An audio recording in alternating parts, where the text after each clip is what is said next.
Good evening dear students. आज अपने new pattern fill in the blanks करेंगे जो कि आपके एग्जाम्स के लिए बहुत ज़्यादा इंपॉर्टेंट पैटर्न है और बहुत ज़्यादा पूछा जाता है। तो स्टार्ट करते हैं इसकी सबसे पहले डायरेक्शंस को। तो एक बार यहाँ पे डायरेक्शंस को रीड आउट कर लेते हैं। The following questions consist of a single sentence. जो फॉलोइंग क्वेश्चंस है वो क्या करें, सिंगल सेंटेंस को क्या करते हैं, कंसिस्ट करते हैं, मतलब एक सेंटेंस है उसमें with one blank only. Only क्या है उसमें, वन ब्लैंक है, मतलब सेंटेंस है उसमें क्या है, वन ब्लैंक है। You are given six words denominated by A, B, C, D, E and F. आपको सिक्स वर्ड्स दिए गए हैं A B C D E and F as answer choices की फॉर्म में। And from the six choices you have to pick two correct answers. आपको करना क्या है, जो सिक्स चॉइसेस हैं उनमें से टू करेक्ट आंसर्स आपको क्या करने हैं, पिकअप करने हैं। इसका मतलब क्या निकला कि जो सिक्स वर्ड्स हैं उनमें से टू वर्ड्स आपको वहां से पिक करने हैं जो दोनों के दोनों वहां पे क्या कर रहे हो, उस ब्लैंक में सूट कर रहे हो।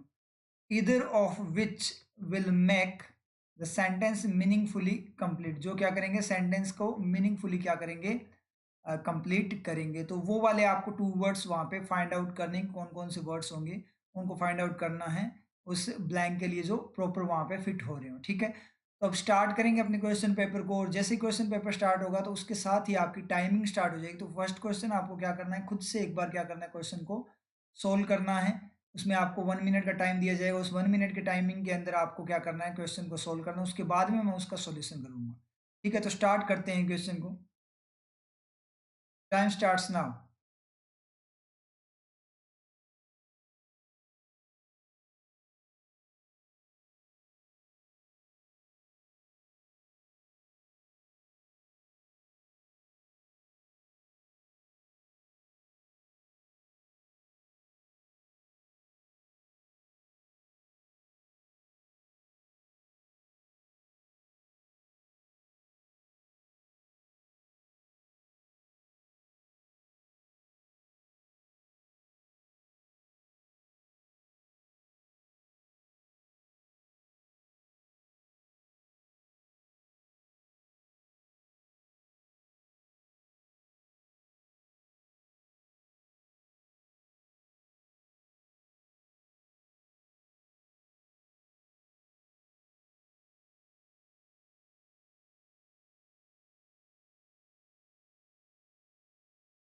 टाइम सब।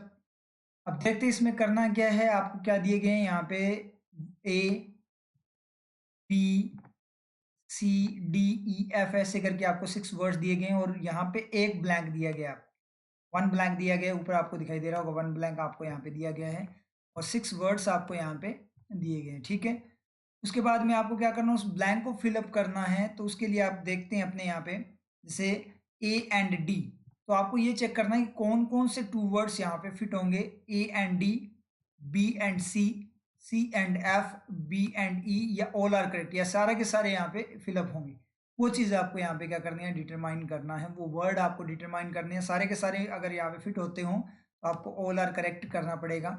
नहीं तो आपको ए और डी दो आपके हो रहे हैं तो ए डी ए ऑप्शन देना पड़ेगा। बी और सी हो रहे हैं तो आपको बी ऑप्शन यहाँ पे क्लिक करना पड़ेगा। इस तरीके से यहाँ पे करना है। तो समझ में आ गया आपको किस तरीके से करना है।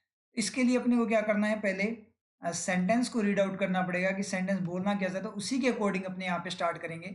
साथ ही साथ अपने इंग्लिश की वर्किंग और शॉर्ट ट्रिक्स को यूज करेंगे ताकि अपना क्या हो, वहाँ पे एक्यूरेसी भी आए और साथ ही साथ अपने टाइम की जो अपनी जो स्पीड है वो भी क्या हो, बूस्ट हो। ठीक है, टाइम अपना कम कंज्यूम हो। शुरू करते हैं, यहाँ पे स्टार्ट करते हैं इसको। एक्सेस, एक्सेस का मतलब पहुंच, किसी चीज को एक्सेस करना, यूज करना, मतलब उस चीज तक पहुंच पाना। एक्सेस टू हेल्थ केयर, जो हेल्थ केयर है, स्वास्थ्य वगैरह, उससे डिपेंड्स, वो डज डिपेंड का सब्जेक्ट एक्सेस है। ठीक है, अपने को यहाँ पे सब्जेक्ट वगैरह से कोई मीनिंग नहीं है। आपको डायरेक्ट यहाँ पे क्या करना है, मीनिंग लेते हुए चलना है। मतलब ज्यादा डीप में नहीं चलना है, यहाँ पे डायरेक्ट मीनिंग लेते हुए चलना है कि उस मीनिंग के अकॉर्डिंग अपने को वहां पे फिट करना है और साथ में वर्किंग के साथ अपने को चेक करना है। क्योंकि यहाँ पे अपने कुछ नहीं कर सकते, अपने को यहाँ ब्लैंक है उससे अपने को मतलब है, समझ में, इस ब्लैंक से अपने को मतलब है। शुरू करते हैं। Access to health care depends, वो डिपेंड करता है access on a number of, एक संख्या पे, ऑफ फैक्टर्स, कारकों की, घटकों की, जो कारक वगैरह हैं, जो घटक हैं, उनके नंबर पे डिपेंड करता है, उनकी संख्या पे डिपेंड करता है, मतलब उन कारकों पे डिपेंड करता है। ऑफ विच, जिसका, यानी जिनमें से फीमेल लिटरेसी, जो फीमेल लिटरेसी है, साक्षरता है, महिला साक्षरता है, इज एन इम्पोर्टेंट, वो एक इम्पोर्टेंट महत्वपूर्ण कुछ है, पता नहीं क्या है। आगे बढ़े तो इसने बोला इट इज इंस्ट्रूमेंटली, एक सहायक है। इंस्ट्रूमेंट क्या होता है आपका, इंस्ट्रूमेंट यूज करते हैं अपने कोई भी काम करने के लिए, उसके लिए एक इंस्ट्रूमेंट यानी वो एक सहायता करता है अपना। इंस्ट्रूमेंटल का मतलब क्या होता है, सहायक होता है। It is instrumental in shaping, shape बनाने में, तैयार करने में, इसको एक groups health care seeking behaviour, health care को सीख करने वाला, चाहने वाला ऐसा बिहेवियर तैयार करने के लिए जो एक क्या है, क्या आप आवश्यक बोल सकते हो या सहयोगी है, वो सहायक है। तो देखिए यहाँ पे तो अपने को यहाँ पे क्या बोला है कि एक्सेस टू हेल्थ केयर की तरफ जो एक्सेस है वो डिपेंड करता है बहुत सारे फैक्टर्स के ऊपर, वो क्या करता है, डिपेंड करता है। उनमें से जो एक है वो क्या है, फीमेल लिटरेसी क्या है, एक इम्पोर्टेंट सर्टेनिटी, सर्टेनिटी का मतलब निश्चितता है। तो फीमेल लिटरेसी क्या है, एक इम्पोर्टेंट निश्चितता है। कोई मीनिंग आ रहा है क्या, निश्चितता है, चलो कोई ना, मीनिंग नहीं आ रहा है यहाँ पे, ठीक है, मीनिंग नहीं आ रहा। सर्टेनिटी का मतलब निश्चितता। तो जो महिला साक्षरता है, महिलाओं को पढ़ाना है, वो क्या है, आप मीनिंग लेकर देखो अपने आप, आपको पता लग जाएगा फीलिंग से कि कौन सा आएगा। कि महिला जो साक्षरता है वो एक महत्वपूर्ण निश्चितता है। कोई मीनिंग, नॉनसेंस सा चला गया, चलो कोई दिक्कत नहीं है, अपने आप पता लग जाएगा अपने को, अब जब अपने सारे के सारे वर्ड्स देखेंगे यहाँ पे। डिटर्मिनेंट, डिटर्मिनेंट का मतलब क्या होता है, पहले ए वाला अपना सूट नहीं हुआ था, ठीक है, बी वाले में अपने बात, बी वाले को चेक करें। डिटर्मिनेंट, डिटर्मिनेंट का मतलब होता है निर्धारक, किसी चीज को निर्धारित करने वाला, यानी एक जरूरी घटक, जरूरी एलिमेंट होता है। तो जो आपकी फीमेल लिटरेसी वो क्या है, एक इम्पोर्टेंट जरूरी एलिमेंट है, ठीक है, एक इम्पोर्टेंट निर्धारक है, एक इम्पोर्टेंट एलिमेंट है। तो ये आपका ठीक सा जा रहा है, कोई दिक्कत नहीं है। इंसिडेंट, महिला साक्षरता एक महत्वपूर्ण घटना है। तो महिला साक्षरता, महिलाओं को पढ़ाना एक घटना होगी क्या, नहीं होगी। इसका मतलब सी तो अपना नहीं हो गया, तो डायरेक्ट अपने को पता लग गया। तो जिसमें भी सी है वो सारे के सारे उड़ा दो। तो बी ऑप्शन भी अपना गया यहाँ से, और आपका ये जो सी ऑप्शन है वो भी यहाँ से डिसलेक्ट हो गया। समझ में आया ना। मीनिंग देखो आप, फीमेल लिटरेसी क्या है कि इंपॉर्टेंट महत्वपूर्ण घटना है। फीमेल साक्षरता, महिला साक्षरता एक इंपॉर्टेंट घटना है। तो घटना तो नहीं होगी ना महिला साक्षरता, एक इंपॉर्टेंट फैक्टर हो सकता है। उन फैक्टर में से एक इंपॉर्टेंट फैक्टर ये भी हो सकता है, या एक इंपॉर्टेंट चीज हो सकती है, एक नेसेसरी थिंग भी हो सकती है, जरूरी चीज भी हो सकती है, लेकिन घटना नहीं होगी। महिला साक्षरता कोई घटना नहीं होगी, इसका मतलब ये अपना गलत हो गया। अपने नेक्स्ट वाला चेक करें, यहाँ पे डी वाले को चेक करते हैं, इंक्लूजन। तो इंक्लूजन का मतलब समावेश, किसी चीज को शामिल करना। तो क्या है, जो फैक्टर्स हैं उनमें से क्या है, महिला साक्षरता एक महत्वपूर्ण समावेश है, शामिल करना है, महत्वपूर्ण शामिल करना है क्या, कोई मीनिंग नहीं है यहाँ पे, ये भी गया। एलिमेंट हो सकता है क्या, एक महत्वपूर्ण एलिमेंट है, एक तत्व है, बिल्कुल सही है। उन फैक्टर्स में से, उन तत्वों में से महिला साक्षरता एक इम्पोर्टेंट पार्ट है, एक इम्पोर्टेंट अंश है, यानी एक इम्पोर्टेंट एलिमेंट है। ई तो अपना यहाँ पे बिल्कुल करेक्ट लग रहा है, ठीक है। और ऑल आर करेक्ट अपना होगा नहीं, क्यों क्यों नहीं होगा, क्योंकि अपना सी ऑप्शन पहले से गलत हो चुका है। अब यहाँ पे अपने बात देखें तो ई तो जरूर आएगा, तो ई आएगा तो कौन से ऑप्शन में, ए ऑप्शन में या डी ऑप्शन में, डी ऑप्शन में, तो आप डी ऑप्शन को क्या कर दो, यहाँ पे टिक कर देंगे, अपने अपना आंसर हो गया। चलो फिर भी चेक कर लेते हैं, एफ को चेक कर लेते हैं। एफ को चेक करने की वैसे जरूरत नहीं है, सी एफ यहाँ से चला गया था, फिर भी अपने चेक करें तो क्या होगा कि एक रिस्क है, महिला साक्षरता एक रिस्क है, जोखिम है। तो महिला साक्षरता एक रिस्क है या जरूरी चीज है, वो तो जरूरी चीज है, कोई रिस्क थोड़ी है। इसका मतलब क्या निकला, एफ भी अपना नहीं होगा, तो यहाँ से ये आपका सी एफ चला गया जो ऑलरेडी गया हुआ है। अब सर्टेनिटी की अपने बात करें तो महिला साक्षरता एक महत्वपूर्ण क्या है, निश्चितता है। कोई मीनिंग है क्या, कोई मीनिंग नहीं आ रहा। और इन एक समावेश है, एक निश्चित समावेश है, एक इम्पोर्टेंट, महिला साक्षरता एक इम्पोर्टेंट समावेश है। तो महिला साक्षरता समावेश नहीं है, महिला साक्षरता क्या है, डिटर्मिनेंट है, एक आवश्यक घटक है, और एक जरूरी क्या है आपका, महत्वपूर्ण तत्व है, किसका, उन फैक्टर में से एक जो महत्वपूर्ण तत्व है, ठीक है। हेल्थ केयर जो डिपेंड करती है फैक्टर्स में से, उन फैक्टर में से एक महत्वपूर्ण जो फैक्टर है या तत्व है, वो अंश है, वो क्या है, महिला साक्षरता है। तो आपका क्या हो जाएगा, डी ऑप्शन यहाँ पे क्लिक हो गया। समझ में आया, ए नहीं होगा, तो डी ऑप्शन अपना यहाँ पे आंसर बन गया। क्लियर हो आप लोगों को, समझ में आया किस तरीके से इसको करना है। अब नेक्स्ट वाला क्वेश्चन आपका बिल्कुल सही जाना चाहिए, जैसे ही क्वेश्चन स्टार्ट होगा आपका टाइम स्टार्ट हो जाएगा। तो ठीक है, नेक्स्ट क्वेश्चन को स्टार्ट करते हैं, टाइम स्टार्ट्स नाउ।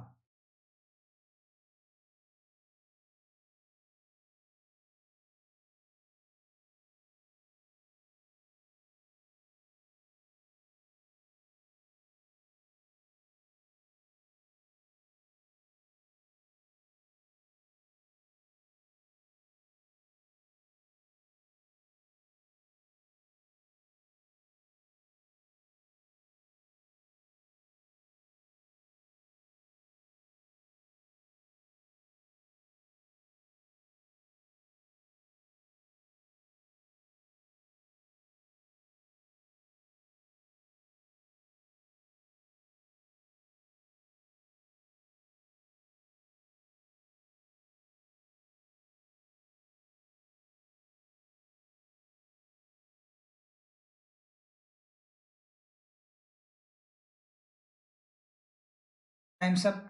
स्टार्ट करते हैं इसको सोल्व करना, वैसे सोल्व करना है तो शुरू करते हैं इसको। The poor health of, poor health का मतलब जो हेल्थ कमजोर हेल्थ हो, मतलब सही तरीके से स्वास्थ्य सही ना हो, of an ethnic group, ethnic का मतलब कोई जाति है, जाति से रिलेटेड जो ग्रुप है, इज वेरी ऑफन, वो प्राय क्या है, बहुत ज्यादा प्राय मात्रा में, मतलब बहुत ज्यादातर, ज्यादातर क्या है, ए रिजल्ट, एक रिजल्ट है, एक परिणाम है, ऑफ द किसी चीज का, ऑफ द ऑफ। अब यहाँ पे अपनी बात करें, यहाँ पे आपका देखो यहाँ पे द आया, मतलब स्पेसिफाइड के लिए यूज होगा, और आगे इसने ऑफ की दीवार बना दी, तो बीच में नाउन ही आ सकती है। ये चीज अपने क्लियर हो गई कि बीच में नाउन ही आएगा। ये चीज आपके क्लियर हुई ना, कि रिजल्ट है किसी चीज का, भी द आएगा तो द तो क्या करेगा, स्पेसिफाइड चीज के लिए आता है, और चीज का मतलब नाउन होता है। और आगे यहाँ पे देखें तो दीवार बन गई, तो द का इंपैक्ट आगे जाने की कोशिश करेगा, लेकिन ऑफ से आगे जा नहीं पाए, क्योंकि ऑफ क्या करेगा, प्रीपोजिशन यहाँ पे दीवार बना देगा, प्रीपोजिशन की दीवार बन जाएगी, तो आगे पास नहीं होगा, तो मतलब ऑफ का द का इंपैक्ट यहाँ जो ब्लैंक है उसी पे रहना चाहिए, क्योंकि आगे तो उसका इंपैक्ट जा नहीं सकता क्योंकि दीवार है। इसका मतलब यहीं पे जो ब्लैंक है, ब्लैंक पे ही आपका इंपैक्ट जाएगा। इसका मतलब क्या निकला, इस बात का मतलब क्या निकलता है, इस बात का मतलब ये निकलता है कि यहाँ पे नाउन आएगा। शुरू करते हैं। द एक्सक्लूजन नाउन है। अमेंड्स, अमेंड्स दो working, does amend, does amend का मतलब संशोधन करना, तो डज अमेंड तो आ ही नहीं सकता, क्योंकि डज आएगा तो वो क्या मांगेगा, सब्जेक्ट मांगेगा, लेकिन द यहाँ पे नाउन मांगेगा, तो डज आने ही नहीं देगा, वो डज अमेंड तो आ ही नहीं सकता एक्शन की फॉर्म में, इसका मतलब ये गलत हो जाएगा। लेकिन अमेंड्स का मतलब क्षतिपूर्ति भी होता है, कॉम्पनसेशन भी होता है, तो कॉम्पनसेशन की फॉर्म में बात कर सकते हैं कि रिजल्ट है कॉम्पनसेशन का। अब आपको मीनिंग से पता करना पड़ेगा कि पुअर हेल्थ कॉम्पन क्षतिपूर्ति का रिजल्ट है, तो यहाँ से अपने बात करते हैं कि जो पुअर हेल्थ है वो क्षतिपूर्ति के कारण थोड़ी आती है, जब आपको कॉम्पनसेशन मिल रहा है तो उसके कारण पुअर हेल्थ थोड़ी होनी, वो तो पॉजिटिव है।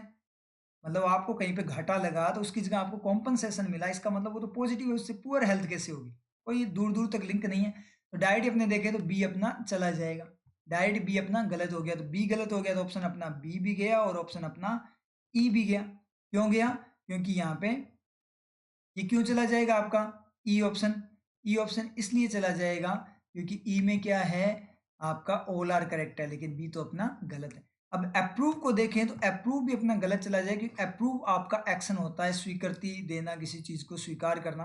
अप्रूव, क्योंकि अप्रूवल होता तो नाउन होता, अप्रूवल आपका नाउन होता, तो अप्रूव आपका गलत चला गया।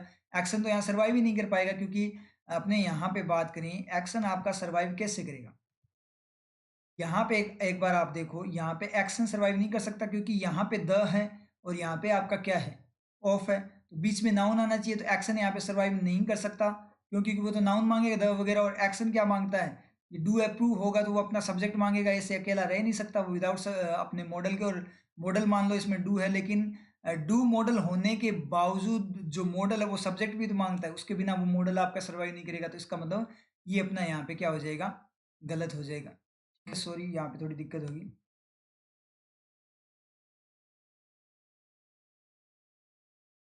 Next slide. ठीक है, यहाँ पे ये अपना क्या हो जाएगा, फिर यहाँ पे अपना ये अप्रूव वाला जो क्या हो जाएगा वो गलत हो जाएगा, इसका मतलब अप्रूव गलत होगा तो अपना ऑप्शन कौन सा जाएगा, यहाँ से अपना ऑप्शन चला जाएगा ए बी, यहाँ से डी सिलेक्ट, क्योंकि सी अपना गलत हो गया, इसका मतलब सी जिस ऑप्शन में है वो सारे क्या हो जाएंगे, गलत हो जाएंगे, तो सी वाला भी अपना क्या हो गया, ये गलत हो गया, ए ऑप्शन भी अपना यहाँ से गया। ठीक है, अलाउंसेस, अलाउंस, अलाउंस की बात करें, अलाउंस का मतलब होता है जैसे मान लीजिए फंड वगैरह, भत्ता, ठीक है, भत्ते को बोलता है, मतलब फंड वगैरह को बताता है, तो फंड भी यहाँ पे गलत हो जाएगा कि नहीं होगा, रिजल्ट है फंड का, पुअर हेल्थ क्या है, रिजल्ट है किसी फंड का, ठीक है, देख लेंगे। अलाउंस, अलाउंस की बात हो रही है, ठीक है, नाउन है। एलिमेंट्री का मतलब क्या होता है, प्रारंभिक, आरंभिक कोई चीज या साधारण, तो ये आपका क्या है, एडजेक्टिव है, ये नाउन नहीं है। किसने क्या बोला, रिजल्ट है ऑफ द ऑफ, किसका रिजल्ट है, प्रारंभिक का, क्या प्रारंभिक, प्रारंभिक कोई चीज होनी चाहिए या साधारण, दो मीनिंग होते हैं, या तो साधारण होता है इसका सरल या साधारण, या फिर आरंभिक होता है। तो ये बोल रहा है कि रिजल्ट है किसका, आरंभिक का, आरंभिक का रिजल्ट है, क्या आरंभिक, कोई मीनिंग आ रहा है क्या, आरंभिक का रिजल्ट है, कोई आरंभिक कुछ नहीं आया। अपने बात करें कि अपने बात करें साधारण की, तो साधारण का रिजल्ट है, क्या साधारण, साधारण कोई चीज तो होनी चाहिए, इसका मतलब पूरी बात ही कंप्लीट नहीं दे पा रहा, तो ई वाला भी अपना गलत हो जाएगा, तो डी ऑप्शन भी अपना गया, तो ऑप्शन अपना बचा कौन सा, सी अपना यहाँ से डायरेक्ट क्लिक हो जाए कि ऑप्शन अपना एक ही बचा है। अब यहाँ पे आपकी बात करें तो एलिमिनेशन हो जाएगा, तो अब एलिमिनेशन और आपका एक्सक्लूजन आ रहा है, क्योंकि डी भी आपका क्या हो गया, बी ऑप्शन के साथ गया। वैसे डी को चेक करने की जरूरत ही नहीं थी, क्यों? क्योंकि वो तो ऑलरेडी बी के साथ जा चुका है। तो अपने यहाँ पे देखें, एक्सक्लूजन का मतलब निष्कासन निकालना, और एलिमिनेशन का मतलब भी क्या होता है? निष्कासन, बहिष्कार करना, निकालना। तो ये क्या है? जो पुअर हेल्थ है किसी ग्रुप की, वो क्या है? रिजल्ट है उसके निष्कासन की, ऑफ दैट ग्रुप, उस ग्रुप के निष्कासन की, मतलब उस ग्रुप को निकाल दिया गया। फ्रॉम कहाँ से? From A countries national imagination.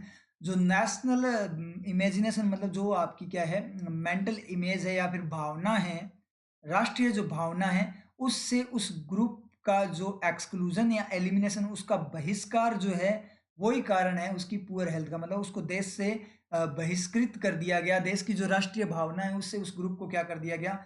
उसका बहिष्कार कर दिया गया। इसी कारण क्या हो रहा है वहां पे? ये आपका एक्सक्लूजन जो हो रहा है, उसी के कारण क्या हो रही है? पुअर हेल्थ हो रही है। तो वो रीजन है किसका? पुअर हेल्थ का। समझ में आया? इसका मतलब अपना ऑप्शन सी यहाँ पे क्लिक हो जाएगा।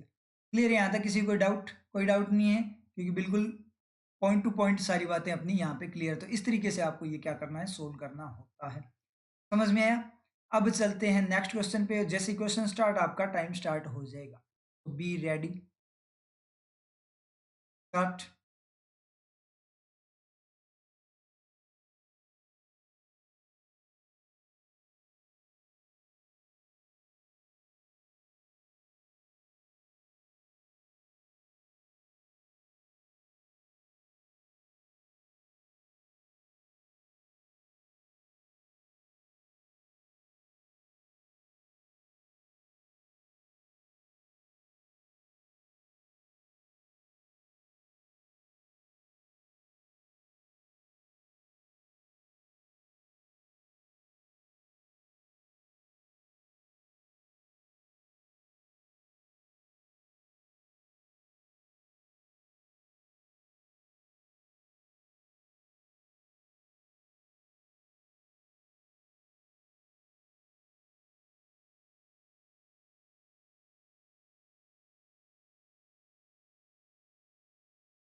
तो स्टार्ट करते हैं इसको सोल्व करना।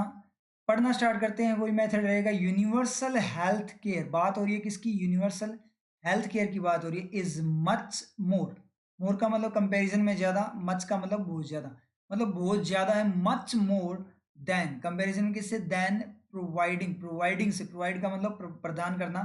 तो यहाँ पे इसने क्या बोला है? दोबारा से अगर अपने इसको देखें, universal health care is much more than, वो क्या है? बहुत ज्यादा है, मतलब उसकी वैल्यू बहुत ज्यादा है। किससे?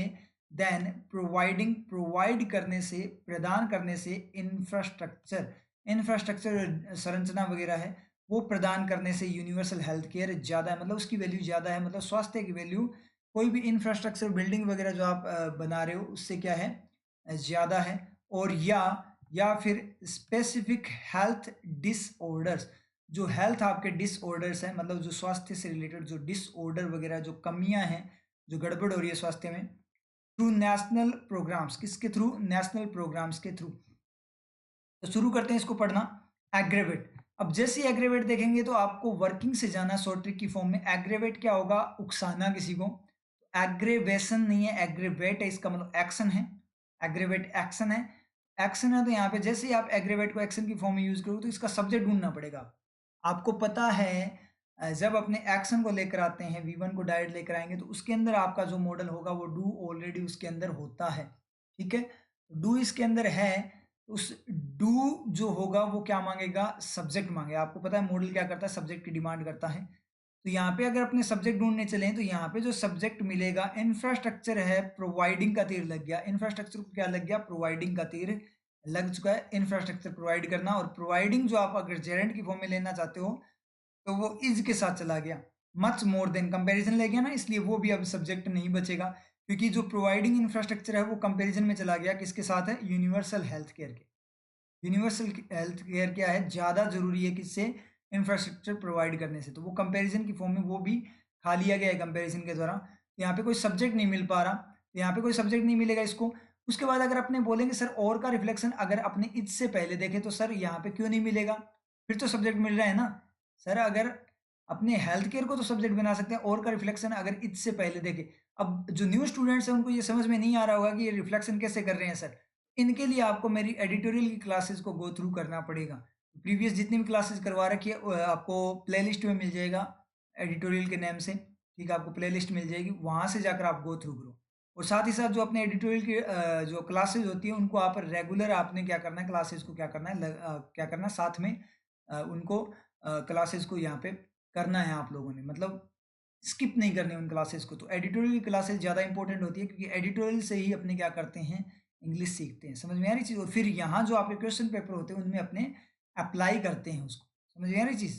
एडिटोरियल से क्या करते हैं, सीखते हैं, और क्वेश्चन पेपर में उसको पैटर्न्स में क्या करते हैं, अप्लाई करते हैं, पैटर्न हैंडलिंग वगैरह के अंदर। समझ में आ रहा है आप लोगों के? तो इस तरीके से करना है, तो आ जाए, कोई दिक्कत नहीं है, समझ में आने लग जाएगी धीरे धीरे आपके जो न्यू स्टूडेंट्स हैं। और एक बार आपको वर्किंग क्लियर हो गई इंग्लिश की, फिर आपको इंग्लिश में कोई नहीं रोक सकता, ये गारंटी है, ठीक है। एक बार वर्किंग क्लियर होगी तो आपकी गारंटी है, आपको इंग्लिश में कोई नहीं रोक सकता। आप 10 से क्लासेस लगाकर देखो, आपको इंप्रूवमेंट जरूर मिलेगा, ना मिले तो कोई दिक्कत नहीं है, आप छोड़ सकते हो, कोई दिक्कत नहीं है, कंपल्सन नहीं है कि आप यहाँ पे इस प्लेटफॉर्म पे पढ़ो, ठीक है।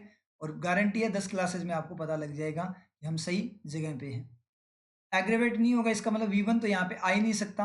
क्यों? क्योंकि एग्रीवेट तो इसलिए नहीं आ सकता, डू एग्रीवेट होगा, और जैसे डू एग्रीवेट होगा तो सब्जेक्ट भी कैसा मांगेगा, प्लूरल मांगेगा। लेकिन हेल्थ केयर तो क्या है, सिंगुलर है। अगर आप यहाँ इज से पहले भी रिफ्लेक्शन वर्किंग की फॉर्म में ले रहा हूँ मैं, अभी मीनिंग की फॉर्म में नहीं ले रहा, पहले वर्किंग की फॉर्म में चेक करेंगे, मैक्सिमम वर्किंग से खत्म हो जाएंगे, उसके बाद मीनिंग की फॉर्म में भी चेक करेंगे, सेंस की फॉर्म में। तो यहाँ पे एग्रीवेट, अगर अपने एग्रीवेट्स होता फिर अपने सोचते, अब तो सोचने की जरूरत ही नहीं है क्योंकि सब्जेक्ट फिर हेल्थ केयर बनेगा जो कि सिंगुलर है। इनसाइट भी क्या हो गया आपका, एक्शन हो गया, इनसाइट भी क्या हो, डू इनसाइट हो गया, उकसाना हो गया, इसका मतलब ये भी आपका एक्शन है, तो इसका भी कोई सब्जेक्ट नहीं मिलेगा। क्यों? क्योंकि अगर सब्जेक्ट बनाना ही चाहते हैं हेल्थ केयर को तो वो क्या बनता, अगर आप रिफ्लेक्शन इच से पहले लेते तो वो इनसाइट्स होना चाहिए था, डज इनसाइट होना चाहिए था, इसका मतलब ये भी गलत हो गया।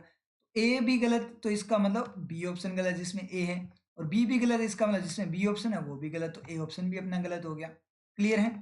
वर्सन, वर्सन का मतलब, अब वर्सन कईयों को V3 दिख रही होगी, वर्सन V3 नहीं है, ठीक है, वर्सन V3 होती है, तो वर्सन V1 होता है आपका, जैसे स्ट्रेंथन होता है, ठीक है। तो नहीं पता था अब तक, तो अब पता चल गया, ठीक है। आगे से ध्यान रहना चाहिए, आगे से गड़बड़ नहीं होनी चाहिए।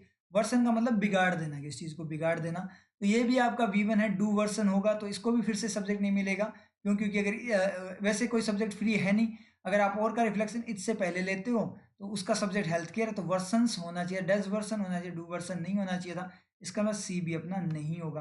अब यहाँ से अपने देखें ये भी नहीं होगा, और ऑल आर करेक्ट होगा नहीं क्योंकि अपने ऑलरेडी 3 गलत हो चुके हैं, तो अपने पास ऑप्शन क्या बचता है, डी बचता है, और डी को आप क्लिक करो, कोई ऑप्शन ही नहीं है, डायरेक्ट टिक करो, कोई दिक्कत वाली बात नहीं है, क्योंकि जब ऑप्शन एक ही बचा है तो वो बिल्कुल सही होगा। और फिर भी आपका मन नहीं मानता, आपकी आत्मा मतलब अंदर से बोलती है कि एक बार देख ले भाई, देख ले, क्योंकि इतना श्योर नहीं हो सकता इंग्लिश के अंदर, ठीक है, तो आप एक बार चेक कर सकते हो, वैसे कोई दिक्कत वाली बात नहीं है।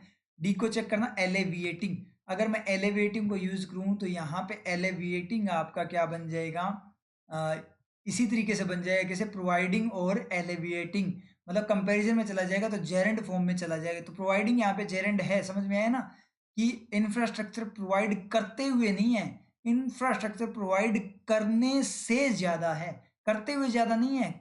जो इंफ्रास्ट्रक्चर प्रोवाइड करने की एक्टिविटी है उसी से ज्यादा, तो एक्टिविटी की फॉर्म में लेते क्या हो, एक्सट्रैक्शन नहीं है किसी का, मतलब ऐसे नहीं बोला कि इंफ्रास्ट्रक्चर प्रोवाइड करते हुए ज्यादा है किसी से, ऐसे नहीं है, उसने बोला इंफ्रा जो स्ट्रक्चर है उसको प्रोवाइड करने की जो एक्टिविटी है उससे ज्यादा है, तो अपने आप क्या हो गया, जेरेंट। ये चीजें आपको मैं उसमें करवाता हूँ एडिटोरियल में, क्लोज जेरेंट वगैरह सारी चीजें वहां से क्लियर हो जाएगी। एलिविएटिंग का मतलब भी फिर आपका जेरेंट की फॉर्म में जाएगा, तो मतलब क्या निकला, एलिविएट का मतलब कम करना होता है, मिटिगेट का मतलब भी कम, दोनों का मीनिंग सेम जा रहा है भाई। एलिविएट किसको करना है, स्पेसिफिक हेल्थ डिसऑर्डर, हेल्थ की जो प्रॉब्लम है उनको कम करना है, तो मतलब क्या निकला कि यूनिवर्सल जो हेल्थ केयर है, ठीक है, वो क्या है, ज्यादा है, जरूरी है, मतलब मच मोर, वो ज्यादा है, किससे, किससे ज्यादा, एक तो इंफ्रास्ट्रक्चर प्रोवाइड करने या फिर डिसऑर्डर को कम करने से ज्यादा यूनिवर्सल हेल्थ केयर जरूरी है। मतलब जो स्पेसिफिक हेल्थ डिसऑर्डर है, मतलब कुछ एक जो आपके अलग अलग टाइप, जैसे मान लीजिए कैंसर से रिलेटेड हो गए, ठीक है, इस तरीके से अपने बात करें, उन डिसऑर्डर से भी ज्यादा इंपॉर्टेंट है यूनिवर्सल हेल्थ केयर, मतलब पूरा दुनिया क्या हो, या आपकी यूनिवर्सल में सारे के सारे क्या हो, स्वस्थ रहें, वो चीज इसने बोली है। एक्सक्लूड फिर से आपका एक्शन, एक्सक्लूड का मतलब निकालना, ये फिर से एक्शन आपका सर्वाइव नहीं करेगा जैसे पहले वाले नहीं किए थे, ऑप्शन अपना डी यहाँ पे क्लिक हो गया, ये बिल्कुल ईजी था। देखो देखने में आपको सेंटेंस थोड़ा लेवल का लग रहा होगा, ठीक है, समझ में आ रही चीज, क्योंकि यहाँ से अगर अपने बात करें वर्सन तो वैसे नहीं हुआ कि डिसऑर्डर को वो खराब थोड़ी करेंगे, ठीक है। तो ये चीज़ एग्रेवेट, भड़काना, इंसाइट बढ़ाना, इस तरीके से जा सकता था, लेकिन वर्किंग से पता लगा। अगर मीनिंग में देखें तो एग्रेवेट डिसऑर्डर मतलब डिसऑर्डर को भड़काने से ज़्यादा इंपॉर्टेंट है हेल्थ केयर लेकर आओ आप, इस तरीके से जा सकता था। लेकिन यहाँ वर्किंग से पता लग गया कि यहाँ पे V1 नहीं आएगा, डू की फॉर्म में नहीं आएगा, क्योंकि फिर उसको सर्वाइवल नहीं होगा, कि उसको क्या अगर सेटिस्फाई करने के लिए कोई एलिमेंट अपने को नहीं मिलेगा। समझ में क्लियर है? इस तरीके से करना है। तो वर्किंग बहुत ज़्यादा इंपॉर्टेंट होती है, इजीली आपका क्या करती है, पेपर बहुत ज़्यादा स्पीड में और एक्यूरेसी के साथ कंप्लीट करवाती है। इंग्लिश में स्पीड भी बहुत ज़्यादा आती है, आपका टाइम से पेपर हो जाता है, आपको रिवाइज करने का भी मौका मिल जाता है, वहाँ पे रीचेक करने का भी मौका मिल जाता है, और साथ में एक्यूरेसी भी आती है। समझ में आई आप लोगों के? तो ये वर्किंग ज़्यादा इंपॉर्टेंट है, और मेंस के लिए तो बहुत ज़्यादा इंपॉर्टेंट है, क्योंकि मेंस में तो वर्किंग से पेपर बिल्कुल ईजी लगता है, प्री से भी ईजी लगता है अगर आपकी वर्किंग क्लियर है तो। ठीक है, अब चलते हैं नेक्स्ट क्वेश्चन पे, और क्वेश्चन स्टार्ट होते हैं, टाइम स्टार्ट हो जाएगा। स्टार्ट करते हैं। स्टार्ट।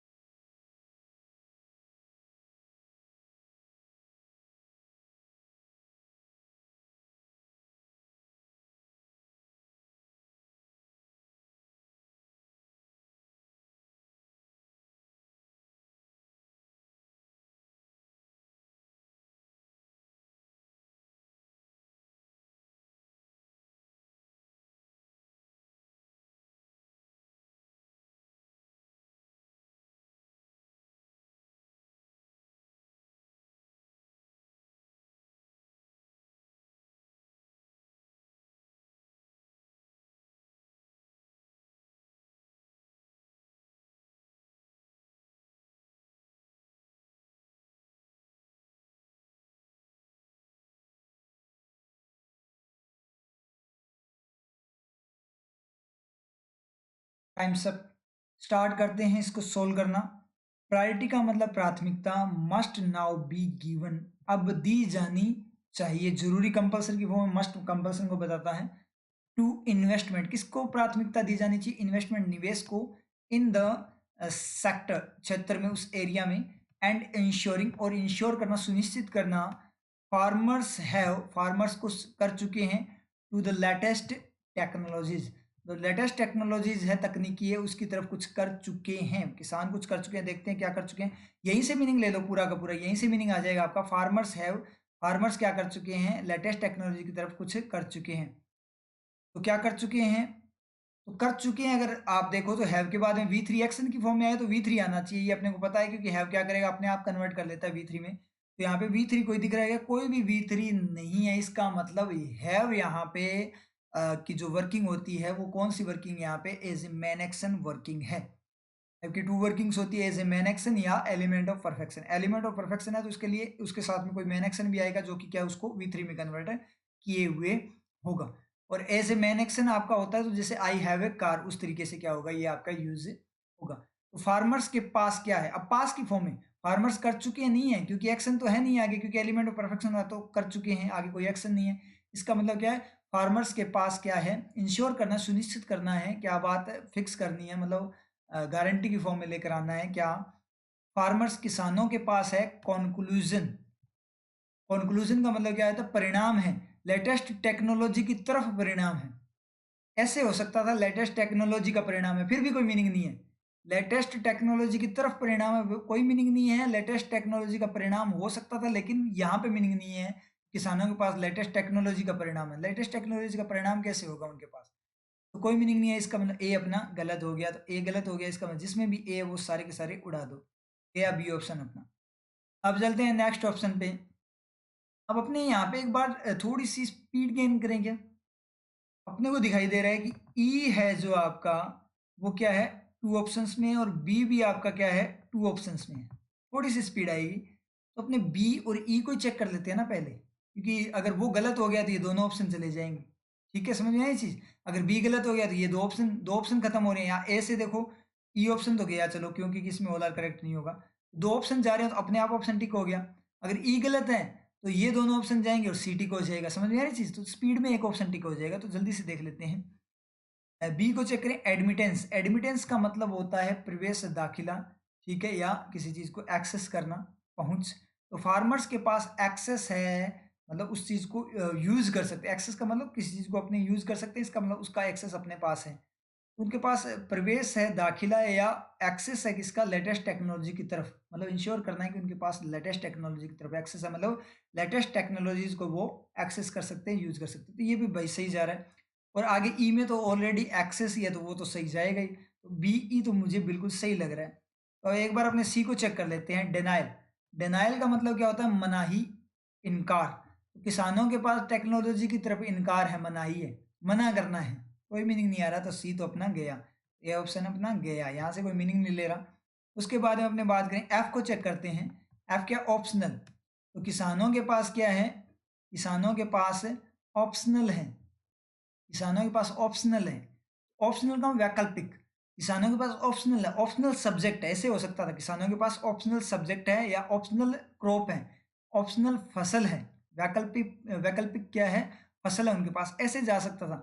क्यों, क्योंकि उनके पास क्या है, तो वो यहाँ पे कोई चीज आनी चाहिए, चीज आनी चाहिए, इसका मतलब नाउन है, तो ऑप्शन होता तो हो सकता था कि लेटेस्ट टेक्नोलॉजी की तरफ उनके पास ऑप्शन है। ऑप्शनल, ऑप्शनल है, क्या ऑप्शनल है, क्या चीज ऑप्शनल है, इसका मतलब कोई मीनिंग ही नहीं आ रहा, क्योंकि ऑप्शनल तो एडजेक्टिव है, तो नाउन आना चाहिए था, इसका मतलब एफ भी नहीं है। एफ नहीं है तो इसका मतलब सी ऑप्शन भी नहीं है, तो ऑप्शन अपना बचा डी, और डी अपना हो गया क्लिक। और वैसे ही अपने देख लिया था लेटेस्ट टेक्नोलॉजी की तरफ उनके पास क्या है, एक्सेस है, ये बात सुनिश्चित उनको करनी है। अगर मैं आपको डायरेक्ट बताऊं तो यहाँ जो इंश्योरिंग एंड का रिफ्लेक्शन मैं डायरेक्ट बता देता हूँ आपको, क्योंकि एडिटोरियल में ही अपने क्या करते हैं, डिटेल में चलते हैं, यहाँ पे डिटेल में नहीं, यहाँ तो अपने इम्प्लीमेंट करते हैं। तो इंश्योरिंग का अगर अपने डायरेक्ट देखें तो टू के बाद से जाएगा भाई, ठीक है, और इंश्योरिंग आपका क्या होगा, जेरंड होगा। और यहाँ पे अपने बात करें तो इंश्योरिंग फार्मर्स का मतलब यहाँ एक टाइप से बीच में, यहाँ पे अपने बात करें तो यहाँ पे आपका क्या है, दैट है। और आपको पता है दैट यूज करो चाहे ना करो, तो वो वाला दैट है, इंश्योर करना कि किसानों के पास एक्सेस है। समझ में आया, क्या होगा, प्रायोरिटी दी जानी चाहिए किसकी तरफ, एक तो इन्वेस्टमेंट की तरफ, और दूसरी उस इंश्योरिंग की तरफ, किस इंश्योरिंग की तरफ, कि किसानों के पास में क्या है, एक्सेस है। इस तरीके से समझ में आपके क्लियर है, वर्किंग क्लियर होगी किस तरीके से रिफ्लेक्शन हुआ। अब चलते हैं next question and last question पे, बिल्कुल सही जाना चाहिए ये क्वेश्चन आपका। तो स्टार्ट करते हैं, स्टार्ट।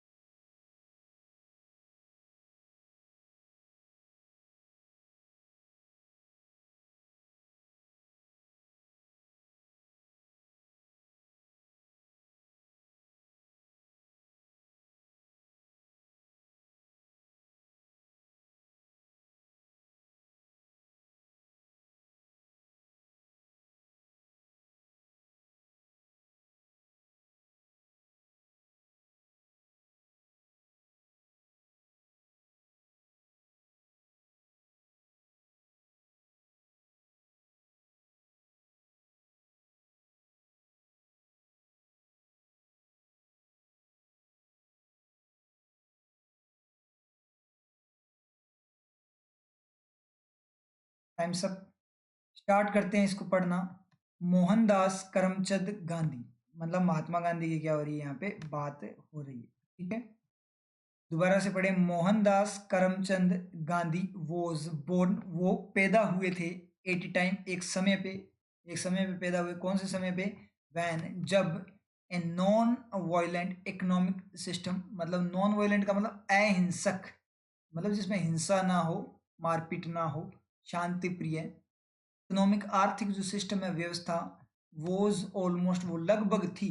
तो महात्मा गांधी, मोहनदास करमचंद गांधी है, वो पैदा हुए उस टाइम पे पैदा हुए जब अहिंसक जो गतिविधियां थी या सिस्टम था, वो लगभग क्या था, कैसा था, अनथिंकेबल था, मतलब सोच, मतलब जिसको सोच ना सके, अपने अविचारणीय, जिसका विचार ना किया जाए, मतलब सोच ही नहीं सकते ऐसा, मतलब नॉन वायलेंट, मतलब अहिंसा सोचने लायक ही नहीं थी, मतलब हिंसा ज्यादा थी। मतलब गांधी जी ऐसे पॉइंट पे पैदा हुए, ऐसी पॉइंट पे, टाइम के उस पॉइंट पे जब अहिंसात्मक जो सिस्टम था वो लगभग एक अविचारणीय था, मतलब जिसका कोई विचार ही नहीं कर सकता, इसका मतलब जो अहिंसात्मक सिस्टम था ही नहीं उस टाइम, उस पॉइंट पे जब वो पैदा हुए तब अहिंसा नहीं थी, मतलब हिंसा ज्यादा थी। ठीक है, सही जा रहा है।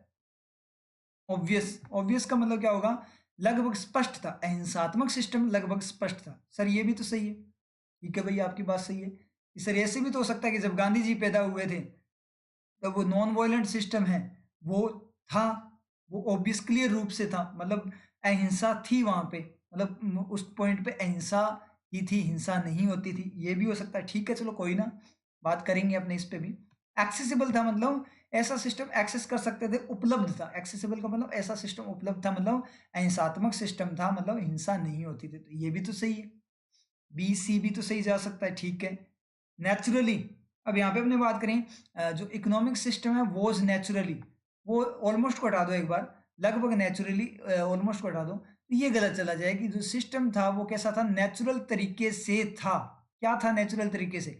नेचुरल तरीके से बनाया गया था, नेचुरल तरीके से इंपॉर्टेंट था, कुछ तो था ना, क्योंकि नेचुरली आप यूज करो इसका मतलब एडवर्ब है, लेकिन बात करो कि सिस्टम कैसा था, तो कैसा था इसका मतलब क्या, first time quality, first time quality का मतलब क्या, नेचुरल होना चाहिए था ना, कि वो सिस्टम नेचुरल था, मतलब प्राकृतिक था, मतलब वैसा सिस्टम था। वो सिस्टम नेचुरल तरीके से, हाँ कैसा था, नेचुरल तरीके से खराब था, नेचुरल तरीके से अच्छा था, इसकी मतलब ऐसे तो बोलो ना आप, तो डायरेक्ट ही बोल रहा है कि सिस्टम कैसा था, फर्स्ट टाइम क्वालिटी आएगी तो एडजेक्टिव आएगा, एडवर्ब तो क्वालिटी ऑफ क्वालिटी होती है, इसका मतलब सेकंड टाइम यानी क्वालिटी ऑफ क्वालिटी की फॉर्म में, तो ये आपका गलत चला जाएगा। तो डी तो अपना यहाँ पे गया, ये तो अपने क्लियर हो गया, तो डी गया तो अपना ए ऑप्शन गया और अपना डी ऑप्शन, ये दो ऑप्शन गए और ई ऑप्शन गया, ये तीन ऑप्शन गए वर्किंग से। ठीक है, वर्किंग से अपने तीन चले गए, मीनिंग से बाद में देखेंगे। अब अपने पास भाई दो ऑप्शन बचते हैं, ए सी आएगा या ए एफ आएगा। अब ईज का मतलब क्या होता है, ईज का मतलब होता है सरल, ठीक है, या इजी, आसान, तो नॉन वायलेंट सिस्टम आसान था। वैसे ई को चेक करने की जरूरत नहीं है कि ई तो ऑलरेडी इसके साथ चला गया, छोड़ो इसको। एम्प्लॉजिबल का मतलब क्या होता है, एम्प्लॉजिबल का मतलब जिसको अपने सोच ना सके, जो कठिन हो, ठीक है, जो इम्पॉसिबल हो, असंभव टाइप का, ठीक है, असंभव टाइप का जो हो, या फिर अविश्वसनीय, जिस पे विश्वास ना किया जा सके, अनलाइकली मतलब जिसके चांसेस कम हो। तो नॉन वायलेंट सिस्टम क्या था, अनलाइकली था, मतलब उसके चांसेस कम थे, इसका मतलब हिंसा थी। नॉन वायलेंट के चांसेस नहीं थे, अहिंसात्मक के चांसेस नहीं थे, इसका मतलब हिंसात्मक था। हिंसात्मक के चांसेस नहीं थे, इसका मतलब हिंसात्मक था।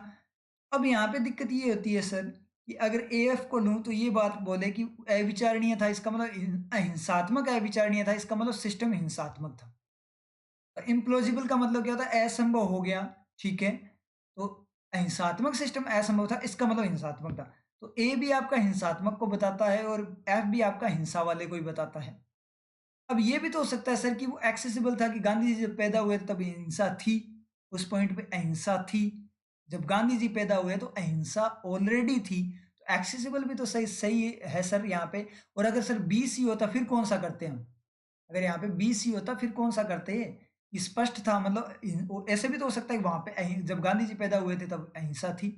इस चीज के लिए आपको जनरल अवेयरनेस होनी चाहिए, ये चीज। अब मुझे एक बात बताओ, अहिंसा का पुजारी या अहिंसा का जनक किसको बोला जाता है? गांधी जी को बोला जाता है ना। अहिंसा पैदा किसने की थी? गांधी जी ने। अहिंसा का जो ज्ञान था, पाठ पढ़ाया, वो किसने पढ़ाया था? गांधी जी ने। अहिंसा का जनक पिता किसको कहा जाता है? गांधी जी को। अहिंसा लेकर कौन आए? गांधी जी लेकर आए। जब अहिंसा गांधी जी लेकर आए, अगर ऑलरेडी वहां पे अहिंसा थी, तो फिर गांधी जी अहिंसा कहाँ से लेकर आए? और गांधी जी को अहिंसा का दूत, अहिंसा का जनक क्यों बोला जाता है फिर? यही चीज, तो मतलब क्या निकला कि जब गांधी जी पैदा हुए थे उस पॉइंट पे तो क्या था, बहुत ज्यादा हिंसा थी, लेकिन गांधी जी बाद में, गांधी जी के जो कार्य थे उन्होंने क्या किया, अहिंसा का साथ दिया और अहिंसा को बढ़ावा दिया। इसका मतलब डायरेक्ट सोचने से पता लग जाए, जैसे अगर आपको हिस्ट्री का पता हो, तो हिंसा जो है वो खत्म की थी, गांधी जी ने खत्म की थी, अहिंसा का पाठ गांधी जी ने पढ़ाया था, अहिंसा का पाठ गांधी जी ने पढ़ाया था। अहिंसा कौन लेकर आए थे? गांधी जी लेकर आए थे। अहिंसा के जनक गांधी जी ही थे, समझे जी? तो गांधी जी जनक थे, तो गांधी जी जब पैदा हुए तब ऑलरेडी अहिंसा थी, तो ऐसे कभी हुआ है क्या पिता से पहले पुत्र पैदा हो गया, मतलब उसका खुद का पुत्र हो, ऐसे नहीं कि अगर मेरी जैसी जगह की हो कि जहाँ ऑलरेडी बच्चा साथ में आया हो, ठीक है, वो वाला केस नहीं है, उस केस को साथ में लेकर नहीं चलना। समझ में आ रही चीज? मतलब क्या निकला यहाँ पे, यहाँ पे मतलब वो है कि जनक है, इसका मतलब उसने उसको पैदा किया है। तो कभी ऐसा हुआ है क्या कि पिता बाद में पैदा हुआ हो और पुत्र पहले? ऐसे नहीं हो सकता ना। तो अहिंसा, जब गांधी जी उसके जनक है, अहिंसा लेकर ही गांधी जी आए थे, तो गांधी जी जब पैदा हुए उस टाइम पे अहिंसा ऑलरेडी कैसे हो सकती है? अहिंसा जानते हो ना, अहिंसा किसी लेडीज का नाम नहीं है भाई, ध्यान देना, अहिंसा किसी लेडीज का नाम नहीं है। आप सोचो सर बोल रहे हैं कि गांधी जी उसके पिता हैं, इसका मतलब अहिंसा कोई लेडीज है। अहिंसा का मतलब हिंसा ना करना, मतलब मारपीट वगैरह ना करना, शांति को बताता है। समझ में आ रही चीज? लेडीज मत देख लेना कोई। तो यहाँ पे ये चीज है। तो सर हमें कैसे पता लगेगा? चलो सर हमें तो पता लग गया कि हमें तो गांधी जी के बारे में पता है।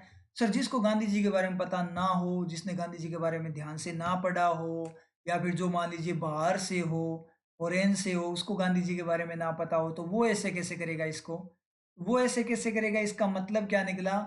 उसको पता ही नहीं है गांधी जी ने इतना बड़ा काम किया, गांधी जी के बारे में उसको पता नहीं। और दूसरा जो उसके बराबर कैंडिडेट बैठा था, जो एग्जाम देने गया था, उसको पता था कि गांधी जी के ने ही अहिंसा को जन्म दिया था, अहिंसा का पाठ गांधी जी ने ही पढ़ाया था, उसको पता था। उसको आपसे ज्यादा नॉलेज था ना, उसको आपसे ज़्यादा चीज़ें आती थी, उसकी जनरल अवेयरनेस आपसे ज़्यादा थी, इसका मतलब वो आपसे एक स्टेप आगे था। वो आपसे एक स्टेप आगे था, वो सिलेक्शन ले गया, आप रह गए। उसने आपसे सिलेक्शन छीन लिया। क्यों छीन लिया? क्योंकि वो आपसे एक स्टेप आगे था। समझ में आ रही चीज़? ऐसे नहीं सोचना कि सर ये तो कोई बात नहीं हुई, ये तो कोई मीनिंग नहीं निकला यहाँ पे। ये कोई मीनिंग थोड़ी है कि जब अहिंसात्मक सिस्टम था, ऐसे बोला जा रहा है कि जब ये सिस्टम ही आपका क्या है, मतलब क्या है, गांधी जी ने ऐसा किया था, किसी को पता ही ना हो गांधी जी, तो ये कोई क्वेश्चन थोड़ी है सर। जिसको पता है उसने कर दिया, तो अपने पीछे रह गए, क्योंकि वो अपने से एक स्टेप आगे, अपने से एडवांस था, इसलिए वो सिलेक्शन ले गया। ये तो चीज़ होती है। सिलेक्शन आपका पेपर थोड़ी रोकता है, सिलेक्शन तो आपके साथ में जो एग्जाम दे रहे हैं वो कैंडिडेट्स रोकते हैं कि वो आपसे कितने आगे हैं, वो आपको पीछे छोड़ते हैं। समझ में आई चीज? ये चीज़ हुई थी। एक चीज़ मैं और बताना चाहूँ, एसबीआई क्लर्क मेंस में कुछ क्वेश्चंस ऐसे आए थे जीके के, जनरल अवेयरनेस के सेकंड शिफ्ट के अंदर, जिसमें मतलब बहुत ज़्यादा मतलब अलग ही टाइप के पूछ रखे थे, आपको पता होगा। जैसे मान लीजिए उन्होंने पता नहीं रोजर फेडरर के बारे में पूछा था, आई थिंक उन्होंने कि फर्स्ट फ्रेंच ओपन कब जीता था, इस तरीके से। तो बच्चों ने मैम्स भी बना रखे थे, क्या बना रखे थे बहुत सारों ने, कि रोजर फेडरर जिसके लिए भी वो यूज हुआ था, जिसके लिए वो आया था क्वेश्चन, मुझे नहीं पता क्योंकि मेरा फर्स्ट शिफ्ट में था, जिसके लिए भी आया था, उन स्टूडेंट्स ने मतलब ये बोल रखा, जैसे अपने फॉर एग्जांपल रोजर फेडरर ही बोल देते हैं, ठीक है। रोजर फेडरर को खुद को ही नहीं पता कि उन्होंने पहला मैच कब खेला था। जबकि मैंने रोजर फेडरर से फोन करके कॉल करके पूछा कि आपने पहला मैच कब खेला था, तो उन्होंने बोला कि मुझे ही नहीं पता था। तो उन्होंने ये बोला एक तरीके से कि ये नॉनसेंस क्वेश्चन क्यों दिया उन्होंने जीके के अंदर, कितना नॉनसेंस क्वेश्चन दे दिया। ऐसा कोई क्वेश्चन कोई पूछता है क्या? तो बच्चे क्या बोलते हैं, क्वेश्चन ऐसे पूछे सर एग्जाम के अंदर, ऐसा क्वेश्चन कोई पूछता है, तो भाई दिक्कत क्या है आप लोगों को? अगर ऐसे क्वेश्चन पूछे हैं, अगर वो नहीं आते स्टूडेंट, सर किसी को नहीं आते थे ऐसे क्वेश्चन है पूछने की, वहां पे मतलब क्या निकला? कोई सेंस ही नहीं है एग्जामिनर का। तो अगर किसी को नहीं आते तो कट ऑफ कम चली जाएगी, और किसी को आते हैं तो वो आपसे आगे निकल जाएगा। एग्जामिनर तो चेकिंग कर रहा है कि आपको कितना क्या अवेयरनेस है आपके अंदर। अगर आपको नहीं पता कि उन्होंने फर्स्ट जो मैच है वो कब खेला था, किसी को ही नहीं पता, तो कोई दिक्कत नहीं है, वो तो किसी का नंबर नहीं आने वाला ना उसके अंदर। तो उसके अंदर तो मार्क्स किसी के नहीं आने वाले, क्योंकि कोई नहीं करके आएगा, या तो नेगेटिव करके आएंगे या कोई करके ही नहीं आएगा। ठीक है, कोई तुक्के लगाने वाला नेगेटिव करके, अब तुक्का लगाना तो क्या है, बात ही गलत है, डिसऑनेस्टी वाली है, करप्शन वाली बात है। तो उनको तो उनका फल मिल जाएगा वहां पे नेगेटिव के साथ। और जो जिनको पता है कि हमें नहीं पता, जो श्योरिटी नहीं है, वो नहीं करके आएंगे, तो उनको कुछ नहीं मिलेगा, तो वो तो कट ऑफ एक नंबर और कम होगी ना। सोचने वाली बात है। तो दिक्कत कहाँ पे हो रही है? पूरा पेपर ही ऐसा दे दो, एक दो क्वेश्चन ही ऐसे दे दो जो आपको आते हो, और मतलब किसी को ना आते हो, तो कट ऑफ भी आपकी 2 नंबर चली जाएगी, आधा नंबर चली जाएगी कट ऑफ। समझ आ रही है आप लोगों की बात? तो वो वाला केस है। तो उसमें आपको दिक्कत क्या है? अगर एग्जामिनर ऐसे क्वेश्चन दे रहा है, वो ऐसे क्वेश्चन दे रहा है सिर्फ और सिर्फ क्या करने के लिए, आपकी जनरल अवेयरनेस चेक करने के लिए, या फिर आपकी इंटेलिजेंस को, स्मार्टनेस को, ऐसे इंग्लिश वगैरह में पैटर्न देता है, वो आपकी स्मार्टनेस को चेक करने के लिए देते हैं। समझ में आ रही चीज? तो वो कट ऑफ कम हो जाती है, और बच्चे क्या बोलते हैं कि क्या पेपर वाहियात पेपर बना दिया, कोई मतलब नहीं है। अरे उन्होंने कुछ सोच समझ कर बनाया है, उनको पता है हमें क्या करना है, वो आपकी चेकिंग कर रहे हैं। समझ में आ रही चीज?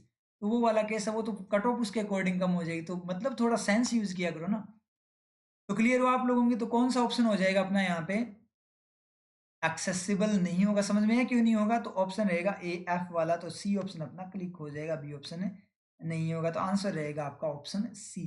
क्लियर है? तो इस तरीके से आपको करना है। तो इसके लिए आपकी जनरल अवेयरनेस भी क्लियर होनी चाहिए। तो ये क्वेश्चन तो आपका तभी होगा जब आपको गांधी जी के बारे में पता हो और अहिंसा के बारे में पता हो, तभी जाकर ये आपका हो पाएगा एग्जाम के अंदर। समझ में आ रही है चीज? ऐसे नहीं कि एक्सेसिबल भी तो हो सकता है इस तरीके। तो आपको फिर डीप, जब दो में कंफ्यूजन आता है तो आपको डीप सोचना होता है कि वो बोलना क्या चाहता है, फिर पिक्चर बनाओ कि रियलिटी क्या है, फिर रियलिटी को सामने लेकर आओ, आपका गारंटी है कभी गलत नहीं होगा।